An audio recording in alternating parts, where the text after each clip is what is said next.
খুলনায় দুর্বৃত্তদের গুলিতে স্কুল ছাত্রী আহত, হাসপাতালে ভর্তি। অপরাধীদের শনাক্ত করতে অভিযানে নেমেছে পুলিশ। এডিপি বাস্তবায়নের হতাশাজনক পরিস্থিতি থেকে বের হতে চায় সরকার। ৩০ বছরেও বাস্তবায়ন হয়নি এমন প্রকল্প বাতিলের উদ্যোগ। নতুন সরকার নতুন এডিপি নিচ্ছেন, তাদের যেই উন্নয়ন ভীষণ নির্বাচন প্রতিশ্রুতি তারা দিয়েছেন সেটাকে বাস্তবায়ন করতে হলে তারা তাদের মতো এডিপি সাজাতে চাবেন। ঋণের বেড়াজালে বন্দী চা শ্রমিকদের জীবন, শত বছরেও মুক্তি মেলে না ঋণ ও দারিদ্র্যের কষাঘাত থেকে। অভাব অনিশ্চয়তায় প্রতিনিয়ত টিকে থাকা সংগ্রাম।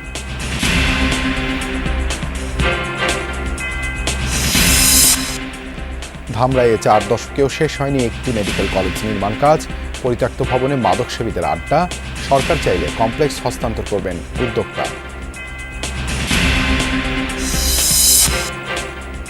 চলচ্চিত্র শিল্পী সমিতি নির্বাচনে শিবা শানুর সভাপতি ও সাধারণ সম্পাদক হলেন জয় চৌধুরী। শিল্পীদের সমস্যা সমাধানে কাজ করার আশ্বাস। আবার ছবি দেখার অভ্যাস করুন সিনেমা হলে গিয়ে, ফুল ফ্যামিলি সহ, যেটা আমাদের দেশে একসময় ছিল। আর আমার ভোটারদেরকে বলবো, let us work together, let us work together. তেহরানের গ্র্যান্ড মুসাল্লায় আজ খামেনির মরদেহে শ্রদ্ধা জানাবে সর্বসাধারণ। 7 দিনব্যাপী আনুষ্ঠানিকতা শেষে বৃহস্পতিবার মাশহাদে দাফন।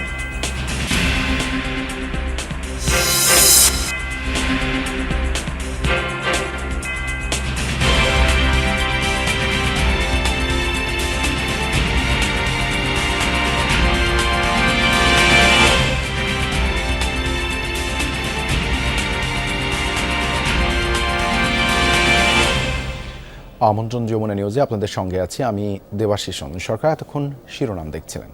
শুরুতেই ফিফা বিশ্বকাপের খবর।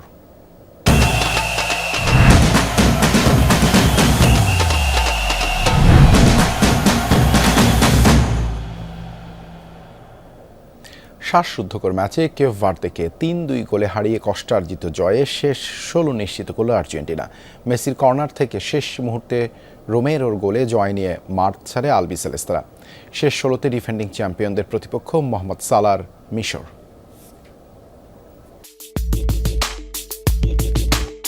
রোমাঞ্চ ও নাটকীয়তার শেষটা টানলেন ক্রিশ্চিয়ানো রোমেরো, যেখানে পার্শ্ব চরিত্র সেই লিওনেল মেসি তার নেয়া অসাধারণ কর্নার শটে মাথা ছুঁয়ে আর্জেন্টিনার মান বাঁচালেন রোমেরো। অথচ নিজের রেকর্ড গড়া ম্যাচে আর্জেন্টিনাকে প্রথম লিড এনে দিয়েছিলেন এলএম10। 29 মিনিটে লিসান্দ্রো মার্টিনেজের লম্বা ক্রস দারুণ দক্ষতায় নিয়ন্ত্রণে নিয়ে লিওনেল মেসির নিখুঁত ফিনিশিং। ফুটবল জাদুকরে মুগ্ধ হওয়া ছাড়া আর কি বা করার ছিল বিশ্বকাপে নায়ক বনে যাওয়া ভজিনিয়ার।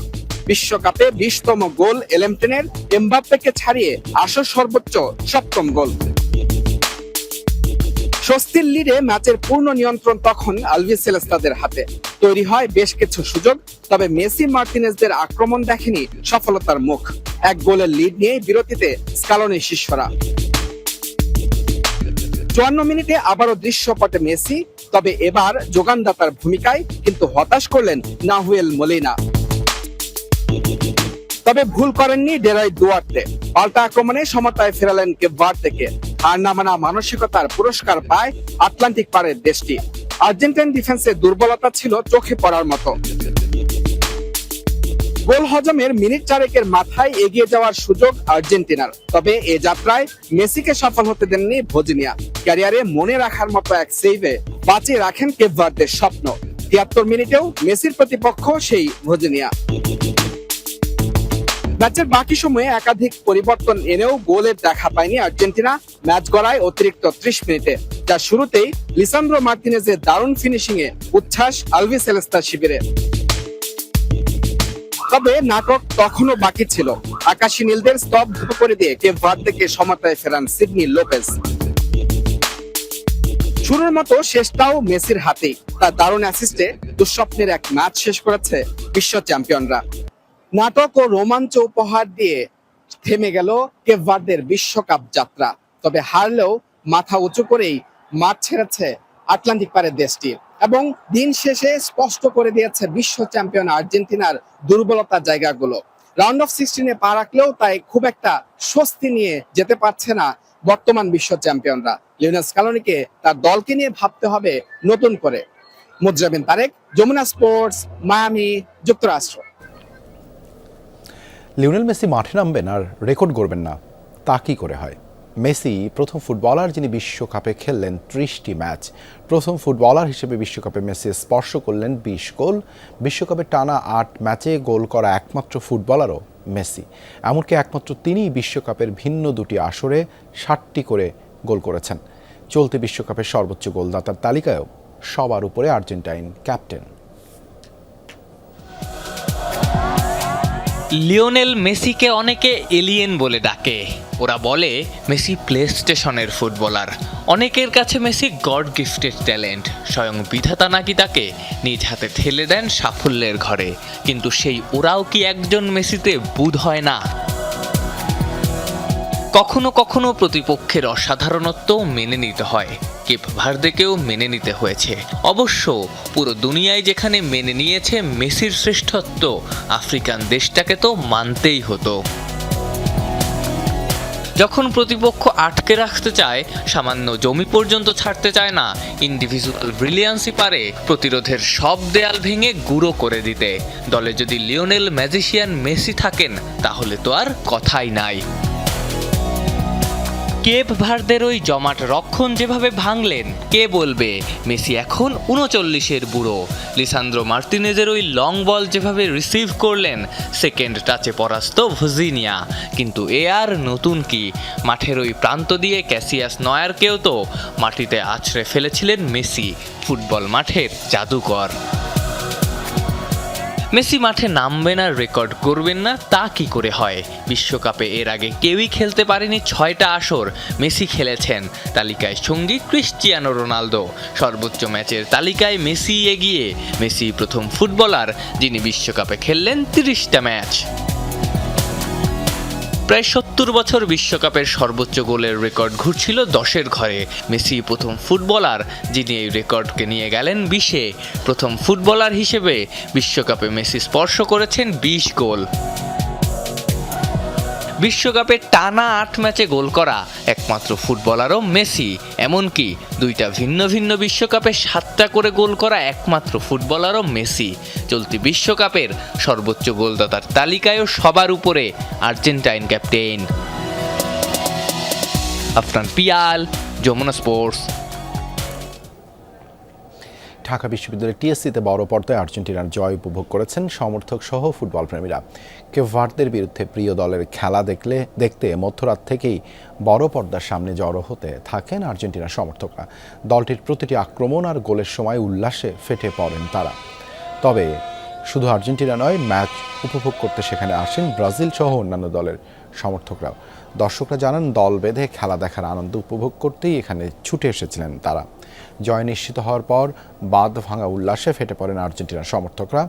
আশা প্রকাশ করেন এবার বিশ্বকাপ জিতবে তাদের দল।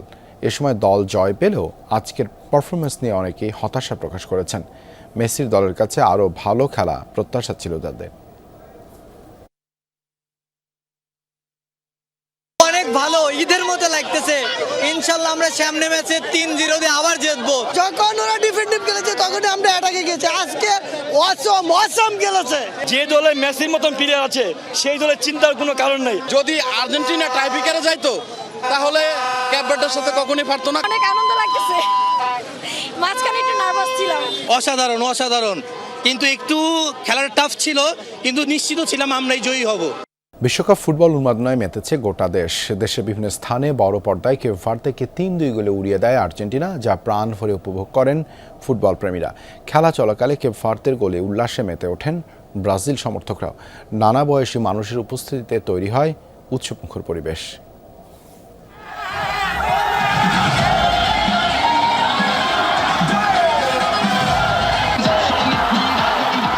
পছন্দের দলের জয়ে এই উন্মাদনা। কেউ রং উড়াচ্ছেন, কেউ আবার ভুভুজেলা হাতে উল্লাসে মেতেছেন।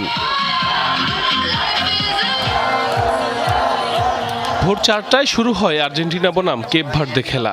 বিভাগীয় শহরের পাশাপাশি বিভিন্ন জেলায় বড় পর্দায় খেলা দেখার আয়োজন করেন সমর্থকরা। গায়ে প্রিয় দলের জার্সি, হাতে পতাকা নিয়ে আগেভাগেই জড়ো হন সবাই। নানা বয়সী মানুষের উপস্থিতিতে তৈরি হয় উৎসবমুখর পরিবেশ।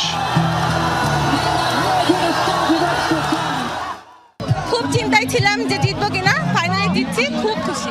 টান উত্তেজনা ছিল, আমরা তো প্রচুর ভয়ে ছিলাম যে কি হবে না হবে, বাট অবশেষে আর্জেন্টিনা জিতে গেছে। কাবু ভার্দের যে সেকেন্ড গোলটা, ওটা এই টুর্নামেন্টের সেরা গোল। সো কাবু ভার্দেকে আসলে কাবু দল হিসেবে ধরে দেখার দরকার নেই, তারা খুবই স্ট্রং একটা টিম। প্রিয় দলের প্রতিটি গোলে নেচে গিয়ে পটকা ফুটিয়ে উল্লাস করেন আর্জেন্টাইন সমর্থকরা। কেপ ভার্দের পাল্টা গোলেও উল্লাস করতে দেখা যায় ব্রাজিল সমর্থকদের। এরকম অবস্থা, পরে যখন আরেকটা দিচ্ছে মনে হচ্ছে ওরা আবার দিয়ে দেবে। কম্পিটিশন খেলা হয়েছে, ভালোই খেলছে, ম্যাচ বের করতে অনেক ভালো ম্যাচ খেলছে আর্জেন্টিনা। শেষ পর্যন্ত যে 3 পিস পরে দিয়েছে, এটাই হচ্ছে আমাদের একটা আনন্দের দিন আজকে।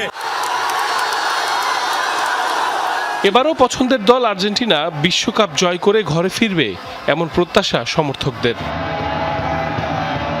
সাইফ আহমেদ, যমুনা নিউজ। অস্ট্রেলিয়াকে টাই ব্রেকারে 4-2 গোলে হারিয়ে শেষ 16 জায়গা করেছে মিশর। এর আগে 120 মিনিটের খেলা 1-1 সমতায় শেষ হয়েছিল। ফলে প্রথমবারের মতো বিশ্বকাপের শেষ 16তে মিশর আত্মঘাতী গোল করে লজ্জার রেকর্ডের অংশ হয়েছিলেন মিশরের মোহাম্মদ হানি। কাঁদছেন মোহাম্মদ সালাহ, কাঁদছেন অস্ট্রেলিয়ার ফুটবলারও। একজন ইতিহাস গড়ায়, একজন ছিটকে যাওয়ায়। অস্ট্রেলিয়ার বেদনার, মিশরের আজ আনন্দের দিন। নিজেদের ফুটবল ইতিহাসের সবচেয়ে বড় সাফল্যের দিন। ডালাস থেকে কায়রো, নিশ্চিতভাবেই এই আনন্দ ছড়িয়ে যাবে সবখানে। ইস্পাত কঠিন দৃঢ়তা আর বরফ শীতল মাথায় টাই ব্রেকারের 4টা পেনাল্টি গোলপোস্টের ওই 3 কাঠির নিচে রাখে মিশর। সেখানে অস্ট্রেলিয়ার 4 শটের 2টাই মিস, একটা উপর দিয়ে অন্যটা লেগেছে সরাসরি বারে। ফলে এখানেই থামলো অস্ট্রেলিয়ার বিশ্বকাপ দৌড়। কাজে দিল না পেনাল্টি শুট আউটের আগে ম্যাট রায়ানকে নামানোর কৌশল। 7 বারের আফ্রিকান চ্যাম্পিয়ন মিশর, কিন্তু এই আসর মিলিয়ে বিশ্বমঞ্চে খেলেছে মোটে 4 বার। জয়ও ছিল না কোনো আসরে। প্রথমে সেই গেট লক ভাঙেন মোহাম্মদ সালারা, এরপর নকআউটে সেখান থেকে শেষ 16তে এই মিশর যেন রেকর্ড গড়তেই এসেছে। ডালাসে ম্যাচের 13 মিনিটে এগিয়ে যায় মিশর। ফ্রিকিক থেকে একটা আক্রমণে গোল করেন ইমান আশুর। এই বিশ্বকাপে এটা ইমানের দ্বিতীয় গোল। এখন পর্যন্ত এই আসরে মিশরের সর্বোচ্চ গোলদাতা ওই মিডফিল্ডার। বিরতির আগে আর কোনো গোল হয়নি। বিরতির পরপরই গোলের সুযোগ পেয়েছিল মিশর, কিন্তু গোলরক্ষককে একা পেয়েও সুযোগ নষ্ট করেন ওমর মারমুশ। উল্টো 55 মিনিটে মোহাম্মদ হানির করা আত্মঘাতী গোলে ম্যাচে সমতা ফেরায় অস্ট্রেলিয়া। এ নিয়ে এই বিশ্বকাপে দ্বিতীয় আত্মঘাতী গোল করলেন হানি। এক বিশ্বকাপে একই ফুটবলারের 2টা আত্মঘাতী গোল করার ঘটনা এটাই প্রথম। স্টপেজ টাইমে মিশরের একটা প্রচেষ্টা অবিশ্বাস্য দক্ষতায় ঠেকিয়ে দেন অস্ট্রেলিয়া গোলরক্ষক প্যাট্রিক বিচ।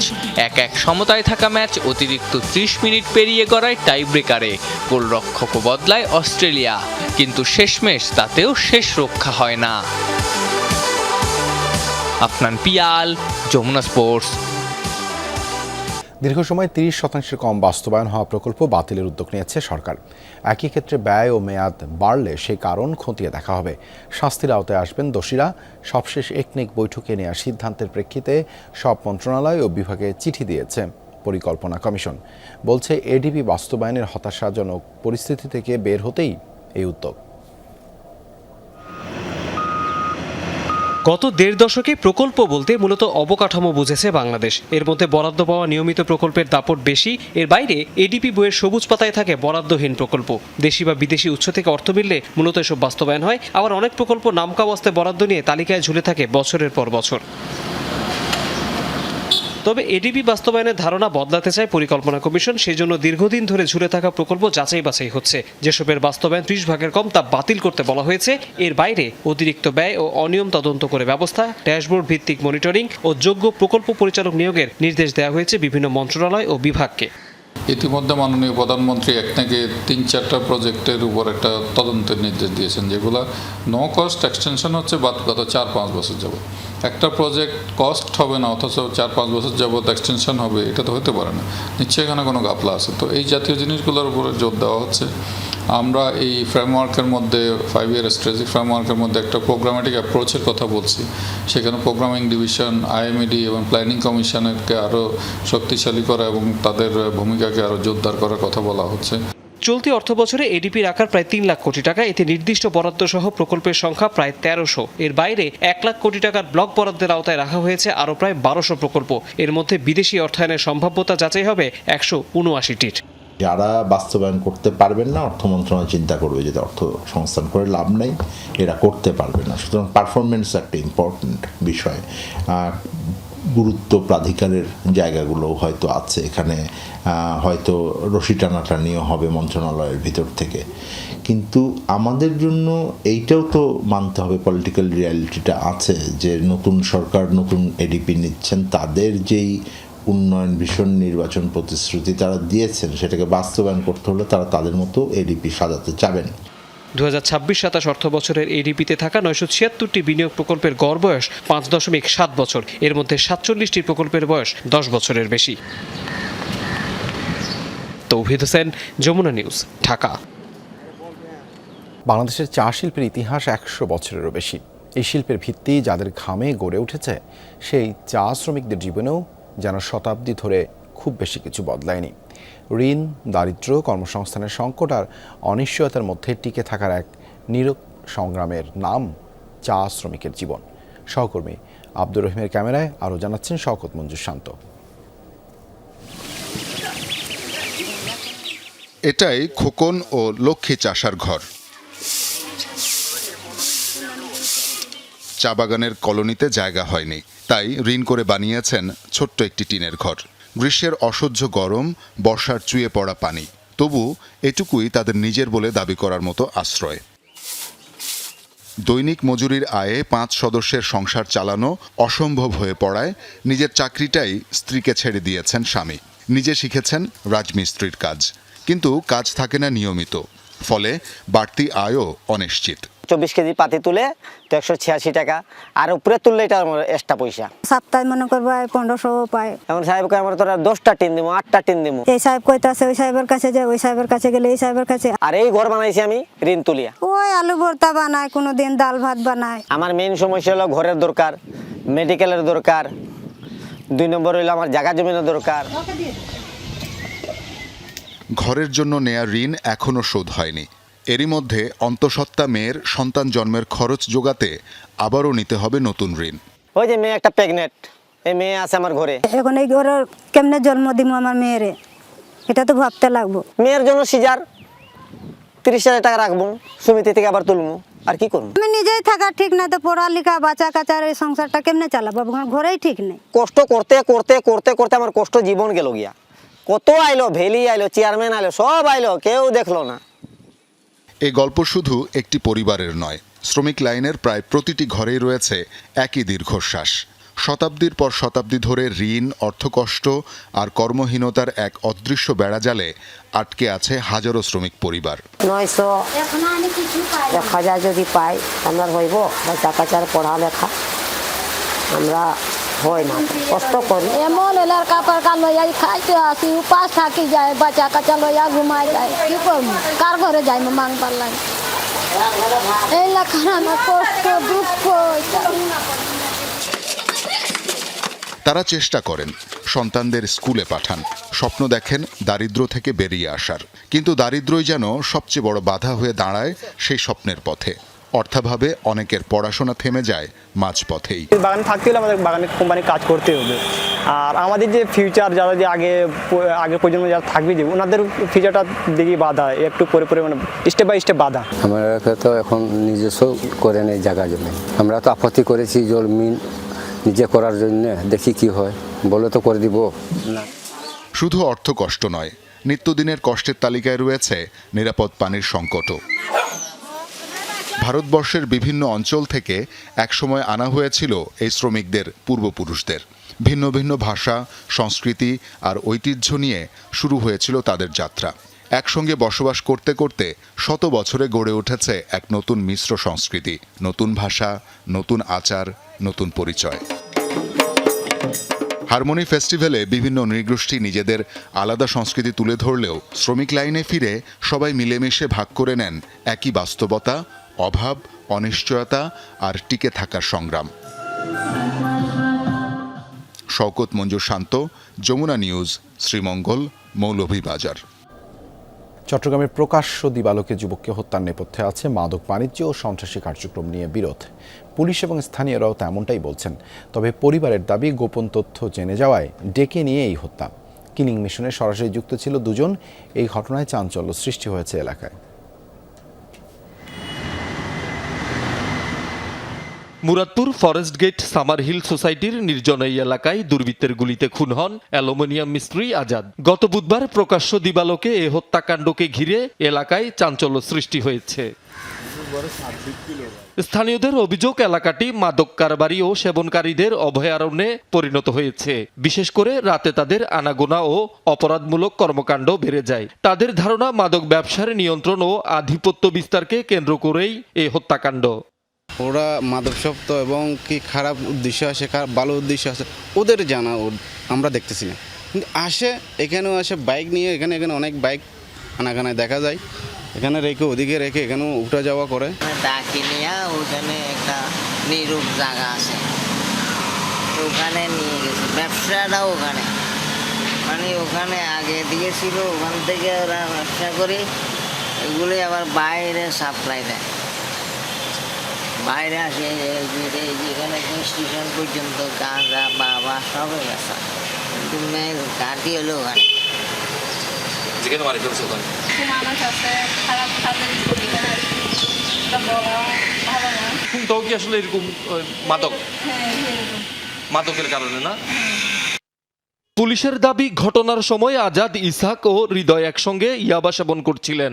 এক পর্যায়ে হৃদয়ের কাছে থাকা অস্ত্রের গুলিতে আজাদ খুন হন।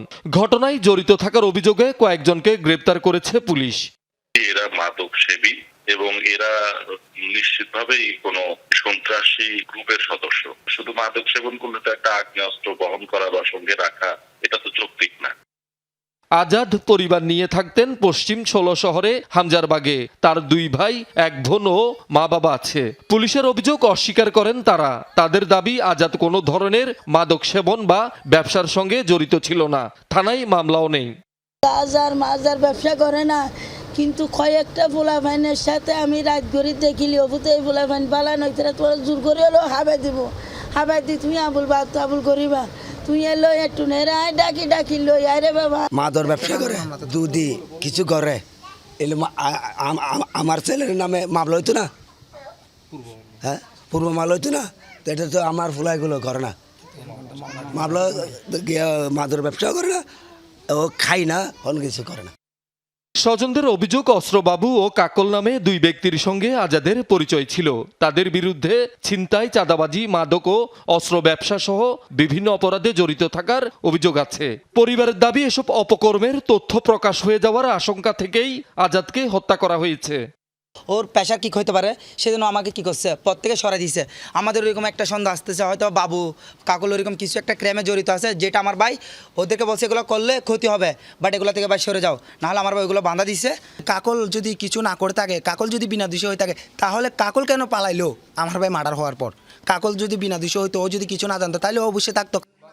এই ঘটনায় নিহতের বাবা ৫ জনের নাম উল্লেখ করে থানায় হত্যা মামলা দায়ের করেছেন। শহীদুল সুমন, যমুনা নিউজ, চট্টগ্রাম।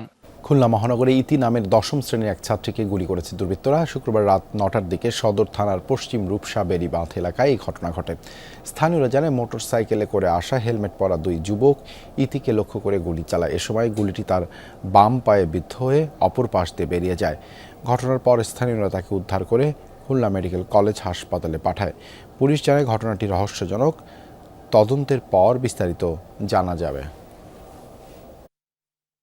পড়া শেষ করে পাশে বান্ধবীদের সাথে বসে গল্প করতেছিল, এবারে এর ভিতরে কোথা থেকে হেলমেট পরিধান করে 2-3টা মোটরসাইকেলে 2-3 জন লোক আসলো, আইসে একটা গুলি করে দিয়ে চলে গেল। আমাদের একটু সন্দেহ আছে, এ কারণে আমরা তদন্ত শেষ না করে বলতে পারতেছি না যে একটা মেয়ে 10ম শ্রেণীতে পড়ে, সে যদি দাঁড়ায় থাকে কাউকে মারতে দেয় তার গায়েই লাগবে, এটা তার আচরণ অনুযায়ী মনে হচ্ছে যে সে সঠিক কথা বলতেছে কিনা, এই জন্য একটু গভীর তদন্ত না করে এর বাইরে আর বলা যাচ্ছে না। এ বিষয়ে আরো জানাতে খুলনা থেকে যুক্ত হচ্ছেন সহকর্মী প্রবীর বিশ্বাস। প্রবীর, ওই শিক্ষার্থীকে গুলি করার কারণ জানতে পেরেছেন কিনা? এ বিষয়ে সবশেষ কি তথ্য আপনার কাছে আছে?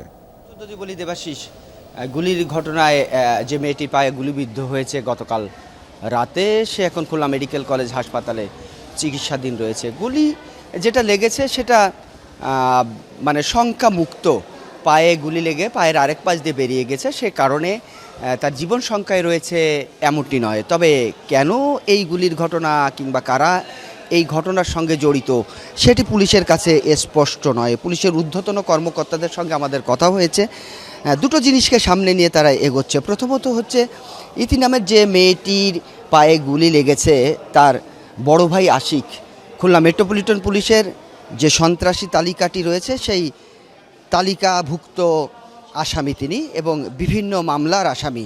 এটি একটি কারণ হতে পারে। আরেকটি কারণ হতে পারে যে অন্য কাউকে গুলি করতে এসে সেই গুলি হয়তো মেয়েটি লেগেছে, সেটিও হতে পারে।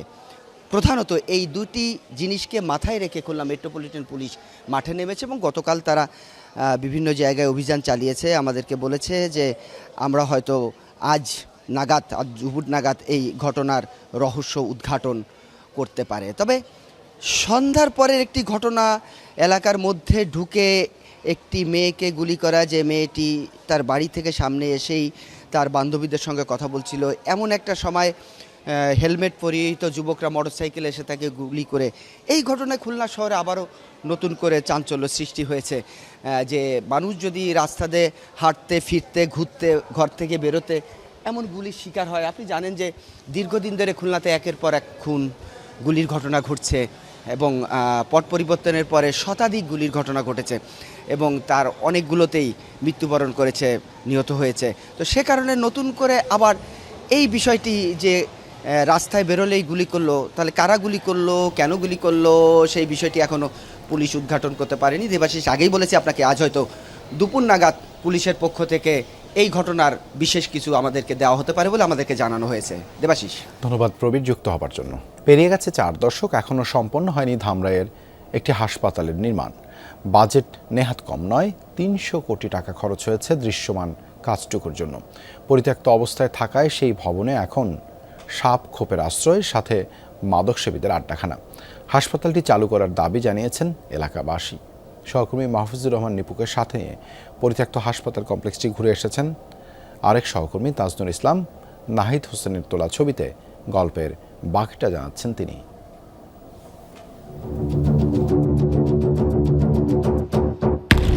ঢাকার ধামরাই ও টাঙ্গাইলের মির্জাপুর সীমান্তবর্তী পাইকপাড়া ও ওয়ারশি নামের দুটি গ্রাম। এখানেই 16 একর জমির উপর দাঁড়িয়ে আছে আধুনিক স্থাপত্য শৈলীতে নির্মিত অসমাপ্ত এক মেডিকেল কলেজ ও হাসপাতাল কমপ্লেক্স। স্থানীয়রা জানায়, শিল্পপতি খান মোহাম্মদ ইকবালের বাবা ক্যান্সার আক্রান্ত হয়ে মারা যান। অসুস্থ অবস্থায় সন্তানদের একটি ক্যান্সার হাসপাতাল নির্মাণের কথা বলেছিলেন, যাতে সুলভে চিকিৎসা সেবা পায় মানুষ। প্রয়াত বাবার ইচ্ছা পূরণ করতেই 1985 সালে প্রস্তাবিত ইউনুস খান মেডিকেল কলেজ ও হাসপাতালের নির্মাণ কাজ শুরু করেন ওই শিল্পপতি। কমপ্লেক্সটির অধিকাংশ জায়গা জুড়েই মেডিকেল কলেজের একাডেমিক ভবন, হাসপাতাল, চিকিৎসক ও শিক্ষার্থীদের জন্য আবাসিক হোস্টেল, মসজিদ ও দৃষ্টিনন্দন পুকুর। টানা 20 বছর ধরে কাজ চললেও শেষ করা হয়নি পুরো প্রকল্প। পরিবারের দাবি, অর্থনৈতিক সংকটে থামাতে হয়েছে নির্মাণ কাজ। ভয় তো লাগবে, কিসের ভয় বলেন? সাপ আছে, শিয়াল খাট আসে, মানুষের ভয় আছে। শুধু যে এই এলাকার লোক এইখানে আসে তা না, এখানে দূর দূরান্তের লোক আসে।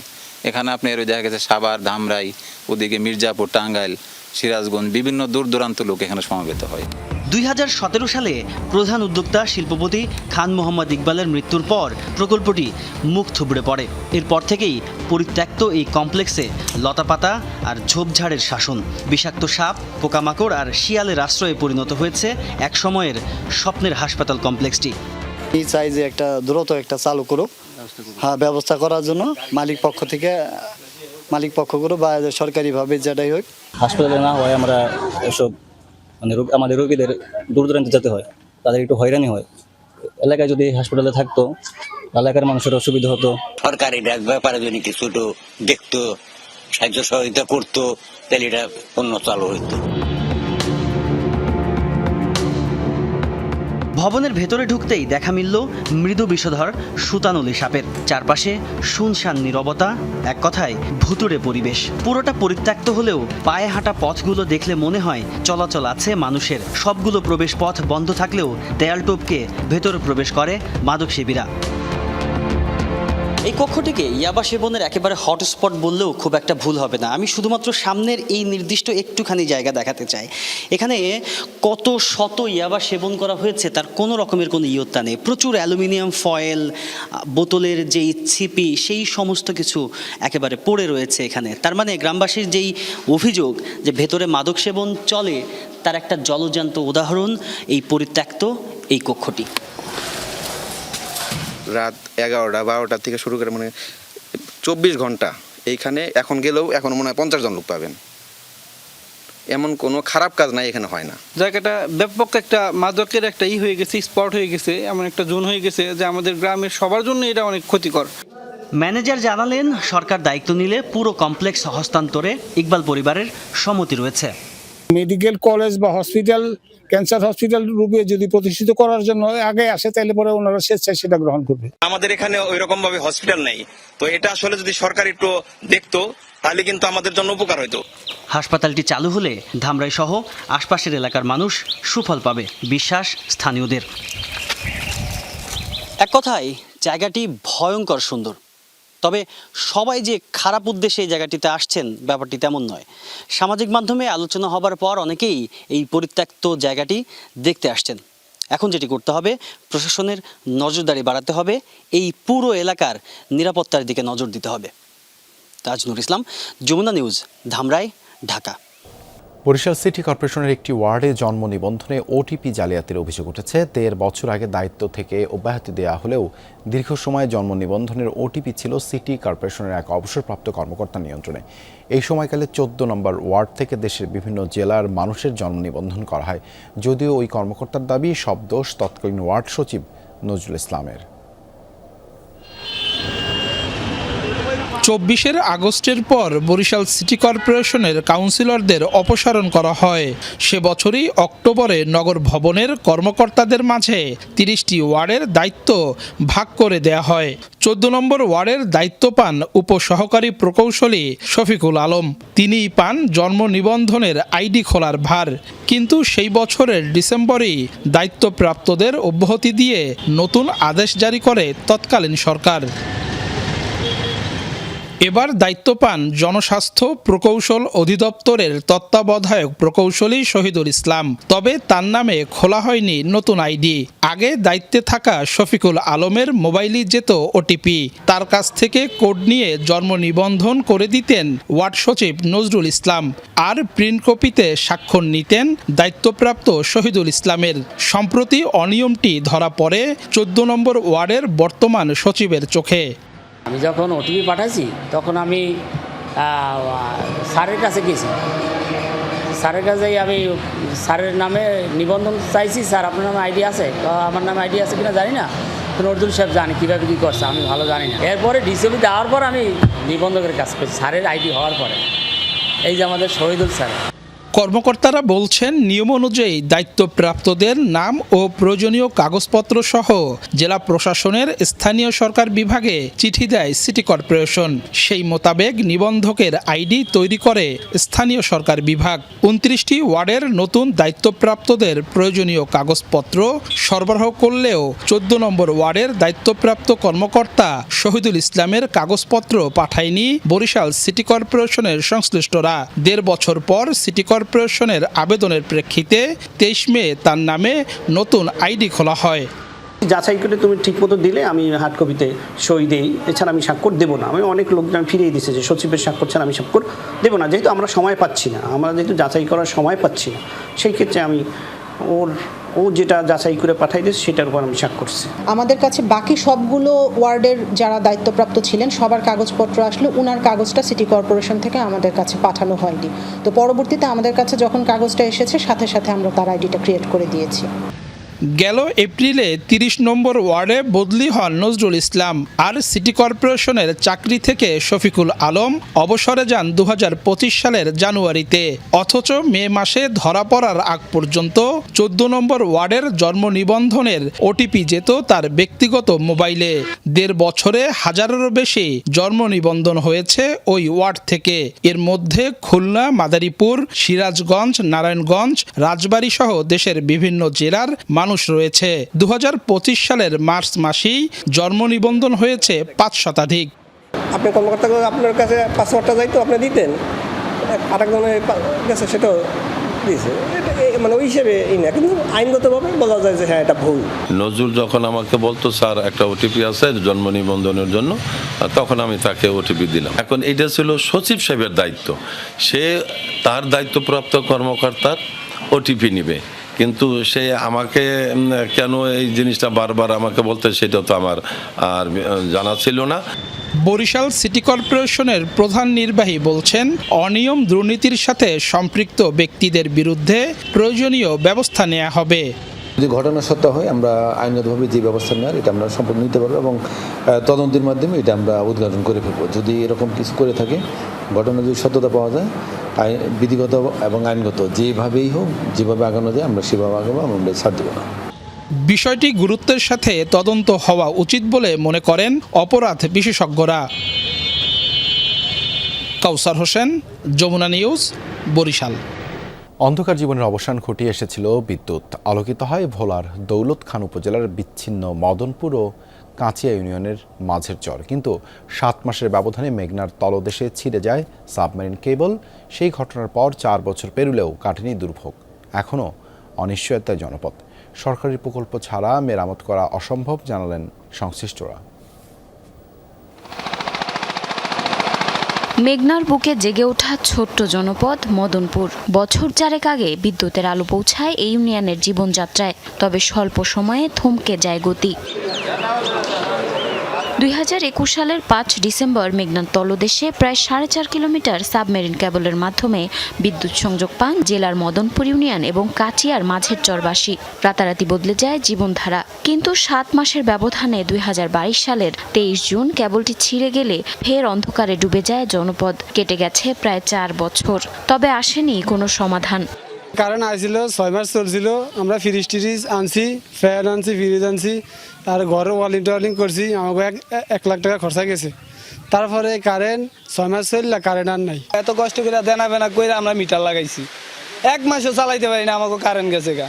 বৈদ্যুতিক আলোর ব্যবস্থা না থাকায় লেখাপড়ার ব্যাঘাত ঘটেছে শিক্ষার্থীদের। দীর্ঘদিন ব্যবহৃত না হওয়ায় নষ্ট হয়ে গেছে ফ্রিজ, টিভি, ফ্যান সহ নানা বৈদ্যুতিক সরঞ্জাম। আমরা অনেক কষ্টের ভিতরে আছি, আমাদের কারেন্ট নাই, আমরা ফ্রিজ, টিভি কিনছি, ফ্যান কিনছি, কেনার পরে এগুলো আমাদের লোকসানের মুখে আছি। এখন আমরা 10-11টার দিকে পর্যন্ত করতার তো অন হয়েও করতারে না, তো সন্ধ্যাকালে ওলানো হয়ে থাকি। আর আমার ছেলেকে আমি ইঞ্জিনিয়ার বানাইতে চাই, মেয়েকে আমি ডাক্তারি পড়াইতে চাই। এখন কারেন্টের জন্য আমরা পড়াইতে পারি না, উচ্চশিক্ষা দিতে পারি না। স্থানীয়রা বলছেন, বারবার মানববন্ধন, বিক্ষোভ সমাবেশ আর স্মারকলিপি দিয়েও কোনো সুরাহা হয়নি। দ্রুত বিদ্যুৎ সংযোগ পুনঃস্থাপনের দাবি তাদের। আমরা এলাকার জনগণ আমরা আরো কয়েকবার আমরা পল্লী বিদ্যুৎ অফিসে যোগাযোগ করছি, তারা আমাদেরকে আশ্বাস দিতে বিদ্যুৎটা দিবে। এই আশ্বাসটা দেওয়ার পরে দীর্ঘ 4 বছর চলে গেছে, কিন্তু তাও না আমরা বিদ্যুৎই পাইতেছি না। আমাদের সকল কিছু নষ্ট হয়ে যাইতে আছে। কেউ ফ্রিজ, টিভি, ফ্যান যে যা আনছে সব কিছু। আগে আমাদের সোলার ছিল, সোলার ব্যবস্থা ছিল, সেটাও আমরা বন্ধ করে দিছি। আমরা বহুতবার আমরা গেছি যে সাপ্লাইটা আমরা আমাদের বাড়াইতে বাড়াইতে 4-5টা বছর আমাদের চলে গেছে।